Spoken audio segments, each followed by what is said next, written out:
ભાવનગર જિલ્લામાં 35 થી 40 ડિગ્રી વચ્ચે આંગણવાડીના બાળકો ઓરડામાં અભાવે મંદિરમાં વૃક્ષના છાંયડા નીચે બેસવા મજબૂર બન્યા છે। આ પરિસ્થિતિ વલ્લભીપુર તાલુકાના ખેતા ટીંબી ગામે છેલ્લા 2 વર્ષથી બની છે। બાળકના ઘડતરનો પાયો આંગણવાડી માનવામાં આવે છે, પરંતુ નાના ભૂલકાઓને બેસવાની સુવિધા ન મળવાના કારણે વૃક્ષનો છાંયડો શોધવો પડે છે। છેલ્લા 1-1.5 વર્ષથી ગ્રામજનો દ્વારા લેખિતમાં રજૂઆત કરવામાં આવે છે, આમ છતાં અધિકારીઓના પેટનું પાણી હલતું નથી। જવાબદાર અધિકારીઓ જિલ્લાના આઈસીડીએસ વિભાગની છે, પરંતુ હાલ તો સુવિધાના અભાવે બાળકો ધોકધમતા તાપમાં પણ બેસીને ભણવા મજબૂર બન્યા છે।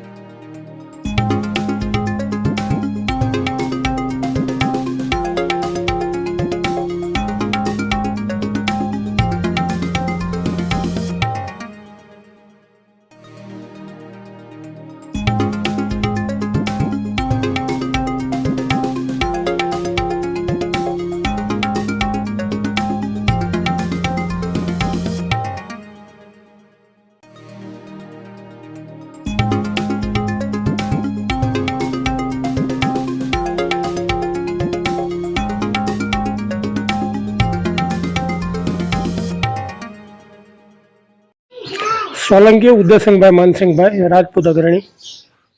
ઉદયશનભાઈ, હાલની અંદર તમારા ગામની અંદર જે આંગણવાડી છે તે પાડી દેવામાં આવી છે। ઘણો લાંબો સમય થઈ ગયો છે, તેમ છતાં પણ આંગણવાડી બનાવવામાં નથી આવતી। બાળકોની શું દશા છે? બાળકો છેલ્લા 1.5-2 વર્ષથી ગામમાં એક ભાતીજી મહારાજના મંદિર છે અને નીચે લીમડો છે, એના ઉપર લગભગ છેલ્લા 2 વર્ષથી આ સાયા ગોતી અને ભણાવવામાં આવે છે। તડકાના હિસાબે એની સંખ્યા પણ ખૂબ ઓછી થઈ ગઈ છે। જેઓની સંખ્યા કુલ 32ની છે, પણ અત્યારે 16 થી 17 બાળકો આવે, ક્યારેક 15 આવે।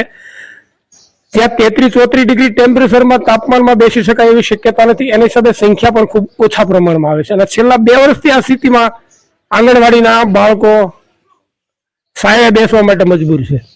તમારી શું માંગણી છે?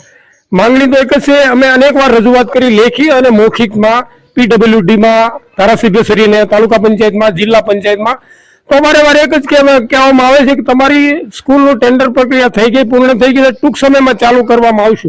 છેલ્લા 1.5 વર્ષથી મેં પણ અંગત ખૂબ રસ લઈ અને આમાં રજૂઆત કરી હતી, પણ છતાં આજ સુધીમાં કોઈ પણ જાતનું કાંઈ કાર્યવાહી કરવામાં આવતી નથી।